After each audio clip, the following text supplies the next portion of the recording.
Having a young driver in your family offers some great opportunities as well as some serious financial risks and exposures. How should a parent prepare for the day when their child is about to start driving? Here are the top 7 most commonly asked questions by parents about the financial risks and exposures they have when their teenager starts to drive. Number 1, who should sign my child's driver's license and why does it matter? 2, should I add my child to our existing family car insurance policy or should the child have their own insurance policy? Number 3, what if I get my teenager their own car insurance policy and then they borrow or use a family car? What happens if there's an accident? Number 4, what kind of automobile insurance should I get for my child? Number 5, does the age of a car that I buy for my teenager affect the insurance premiums? Won't an older car save us money? Number 6, should I put my child's car in my child's name or my name or both or neither? Number 7, what are a few things I can do to help my child become a good and responsible driver? Did you know there are over 750,000 teenage drivers on Florida roads today? This is according to the Florida Department of Motor Vehicles. And the statistics from the Florida Department of Highway Safety and Motor Vehicles tells us that car crashes are up by 57% in some Florida counties. Traffic deaths have increased by 28% since 2012. The increase in car crashes and motor vehicle deaths are attributable to distracted driving. These are scary statistics, especially for a parent of a teenager who is about to get their driver's license. Teenage drivers, unfortunately, are the least experienced and most distracted drivers on our roads. Texting is deadly dangerous. Distractions such as Snapchat, Instagram, Facebook, and GPS systems are all dangerous. And it's not just cell phones. Friends in the car are a common distraction leading to a deadly crash. But at the same time, a cell phone can help with directions and avoiding traffic. Apps like Google Maps, Waze, and other things can help a young driver, but at the same time distract them from looking ahead and keeping their eyes on the road. Knowing the financial risk and exposures you have as a parent of a teenage driver is very important. As a parent, you may be 100% responsible for any and all damages your teenager causes, and there are many factors to consider. Let me get started with the first of the 7 most common questions parents have about teenagers getting their driver's license and starting to drive.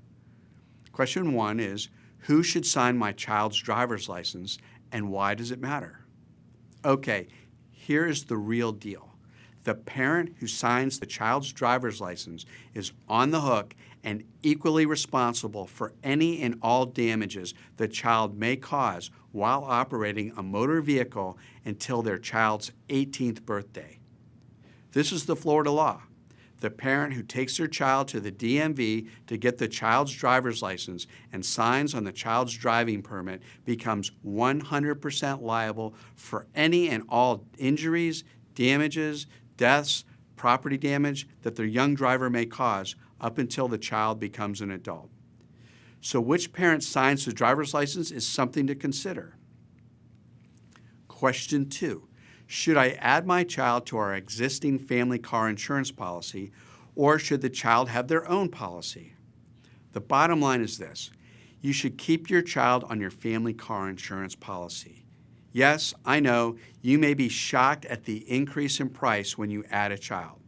You may be thinking, well, I have a great driving record. I've not made a claim in years, and I don't want to mess up my great insurance policy by adding my child to it.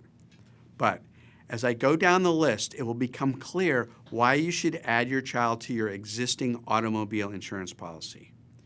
The main reason why is it's a good idea to add them to your policy is because no matter what car your child drives, they are covered.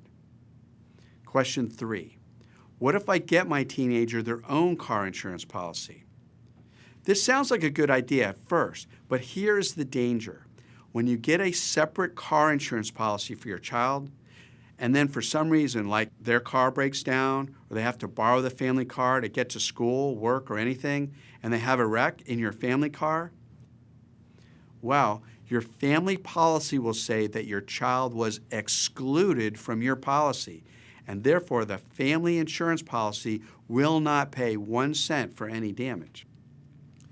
Boom, big problem. What this means is if and when your child uses the family car, you are uninsured. And here's why. Because your child is defined as a resident relative, most policies will deny coverage. You most likely will be 100% responsible for all the damages and have no insurance to defend you or pay the damages at all. This is why putting your child on the family policy prevents this sort of financial exposure and ruin to you.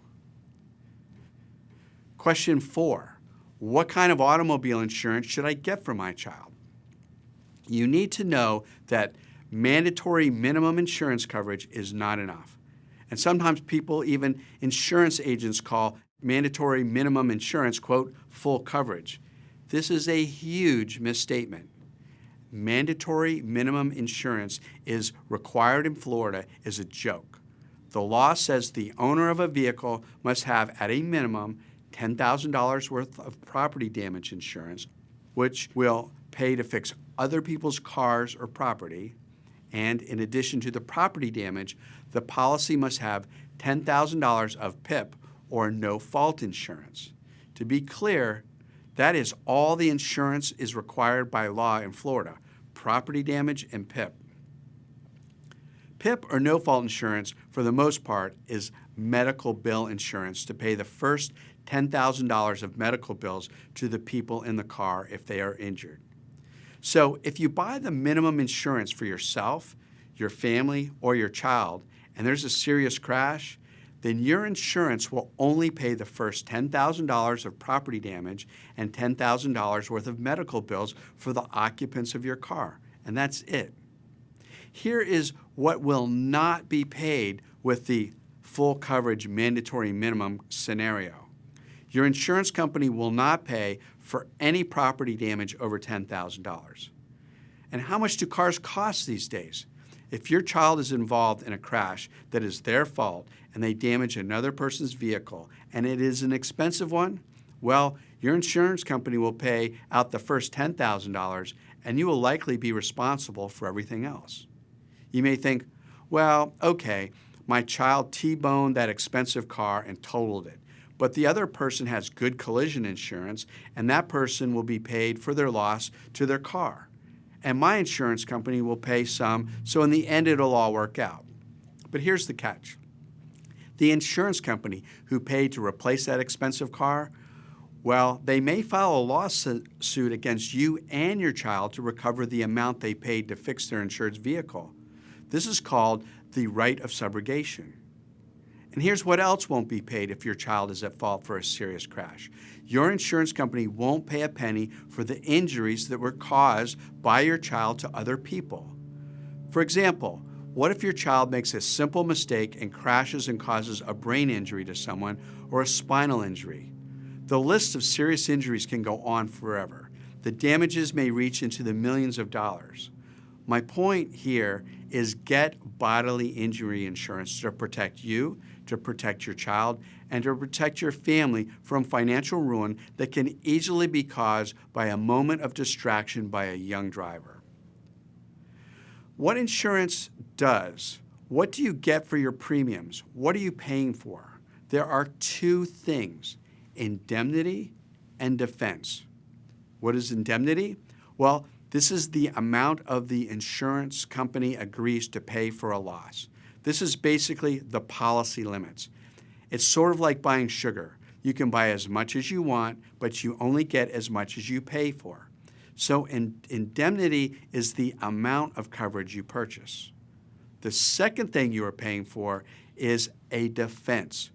This means your insurance company agrees to defend you when a claim is brought. Insurance companies have tons of insurance adjusters who are supposed to gather as much information as they can about a claim, figure out who is at fault and what the damages are, and then they try to buy you a release. What does buy you a release means? Their job is to pay up to your insurance policy limits, the amount of indemnity, to obtain a signed and full release of any and all claims against you. So imagine a collision happens, you or your child is 100% at fault, and assume the following are the damages: $4,500 to fix the other person's car, $15,000 to pay other person's injury claim. And if you only had the mandatory minimum insurance coverages, your insurance company would write a check to the other person for the property damages for $4,500 and get a release for the property damage. This is a good thing because the damages to the other person's property can be paid by your insurance company and they get a full release for the property damage. But the problem is you are personally on the hook for all the bodily injury damages.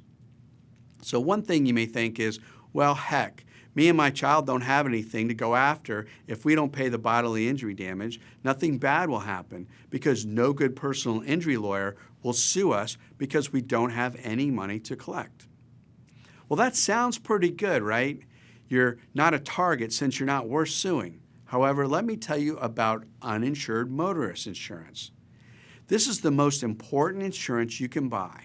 And imagine if the person your child injured has insurance and the insurance company paid $15,000 for the bodily injuries. Okay, so the injured person is now made whole by their insurance company, but now the insurance company sues you and your child, asserting the right of subrogation.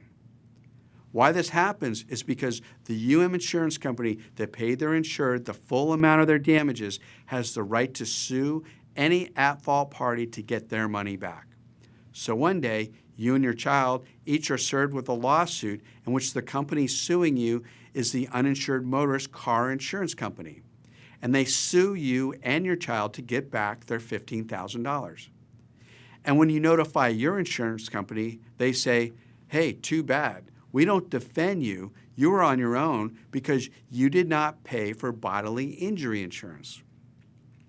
And when you don't do anything to defend yourself in court, the insurance company will get a judgment against you and your child for the full amount of what they paid, plus court costs. And once the judgment is 30 days old, they will send a copy of the judgment and the crash report to the Florida Department of Motor Vehicles and say, hey, the owner and driver of a vehicle caused bodily injury damage and they owe us money. And the Florida Department of Motor Vehicles will send you and your child a letter saying to pay $10,000 to satisfy part of the judgment, or your driver's license will be suspended. What, you say? I had insurance. It wasn't my fault my kid caused a crash. We were insured. We had full coverage. And now I don't have a driver's license, and if I can't drive and I get pulled over, I will go to jail? How did things spiral out of control? So back to the question, what kind of insurance should you have? Property damage, which is required by law, but please get more than the minimum $10,000. Okay? PIP, no fault, which is also required by law. Now, bodily injury insurance, which costs extra by as much as your net worth, excluding your home, is worth. Medical payments, which costs extra and pays medical bills after the PIP runs out. And uninsured motorist stacked insurance, most important and valuable insurance you can purchase because it pays you when you are hit by an uninsured motorist. And an umbrella policy. Umbrella insurance is a separate insurance policy which adds extra coverage to you and your family.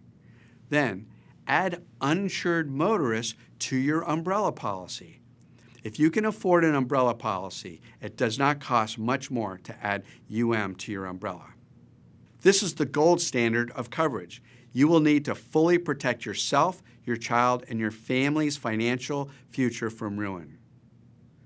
Question number 5. Does the age of a car I buy for my teenager affect the insurance premiums? The simple truth is this. Buy a modern car and you will save money on your insurance. And here's why. When you buy the safest modern car you can afford, the risk of a crash goes down and the severity of injuries is less. You want a car that is safe for your child to drive. You want one with the latest safety features such as airbags, automatic braking, and crash avoidance. This may very well save your child's life and save you money on car insurance at the same time. Yes, the car is more expensive, but the insurance premiums will factor in the safety features. The insurance industry realizes that if you buy a safer car that avoids a crash or reduces the severity of injuries, then they have to pay less on a claim. So the premiums should be lower. Question number 6. Should I put my child's car in my child's name, my name, both names, or neither of our names? The answer should consider this. There are up to 3 people who can be sued for a car crash. First person is always the driver of the vehicle causing the crash. Second person who can be sued is the parent who signs the driver's license of a driver who is not 18 years of age. And third, the owner of the vehicle causing the crash. As a parent, what can you do to protect yourself? One way to reduce your risk is to not own the car and put the car in your child's name. But you may lose control of the vehicle since it's not in your name. If you put the car in your child's name only, you have very little control over the car, such as taking driving privileges away. You lose any right to possess the vehicle because your child owns the car and can do with it what they want with it. Sell it, lend it to a friend who is not even a safe driver. Anything can happen. The other thing to consider as a car owner is the financial risk an owner has. Imagine you own a car, someone borrows your car and causes a crash. How much exposure do you have under Florida law? As an owner of a family vehicle, you're exposed up to the first $100,000 of damage caused by the negligence of the driver of your car. This is why you want to carry at least $100,000 of bodily injury insurance on all your cars. And remember, as a parent who signs your child's driver's license permit, you don't have this $100,000 limit. This is why you might consider carrying more than $100,000 of bodily injury insurance coverage. Ownership of a car has risks and exposure. When does it make sense to put the car in the child's name? The day they turn 18 years of age. Say, "Happy birthday, son," and transfer the title of the car to your child. You have to go to the Department of Motor Vehicles and transfer the title to remove your name from the responsibility of the car title. You say to your child, "Yes, you are alone and you are the sole owner of your car. Please be careful, please be responsible, and drive safe." One more thing about car ownership. Imagine instead of putting your child's car in your name or their name, instead you create a personal property trust. The trust is the titled owner of the car. You are the grantor of the vehicle to the trust, and you are the trustee of the trust, which means you have control of the vehicle even though the car is not in your name, and you have your child as the beneficiary of the trust. This provides control of the vehicle but no liability of ownership. Question 7. What are a few things I can do to help my child become a good and responsible driver? When your child is just out of middle school and they're ready to learn to drive, there are many things you can do as a parent to help them become responsible drivers. Teaching your child good driving skills is the key for them to be safe, responsible, and have the right level of confidence. Before getting behind the wheel, take time to map out a route rather than just random driving. Discuss the key parts of driving, such as safe following distance, speed, and turning. Go over all the safety aspects of your vehicle, such as mirrors, the lights, seat belts, and making sure everything is properly adjusted. Show them how to inspect the car, the tires, the windshield wipers, lights, and other safety equipment. Once you and your child are on the road, coach your child with regard to speed, when to begin braking, how to anticipate a light changing from green to yellow to red, etc. Try not to talk too much to allow the young driver to concentrate on what they're doing. And after driving, take a few minutes to discuss what went well, what can be improved, and how to improve. And ask your child how they think they did. It is also great if you and your child both take the pledge to end distracted driving. It's a powerful message for your child when the whole family pledges to protect lives by never texting or talking on the phone while driving. Also, pledge to be a good passenger and speak out if the driver of your car is distracted. And promise to encourage friends and family to drive phone-free. We want all drivers, especially young ones, to keep their eyes on the road, their hands on the wheel, and their head in the game. I hope you found this video helpful to you and your family while on the roads. Please feel free to leave a comment, subscribe, and share this video. And please be safe on the roads. Thank you.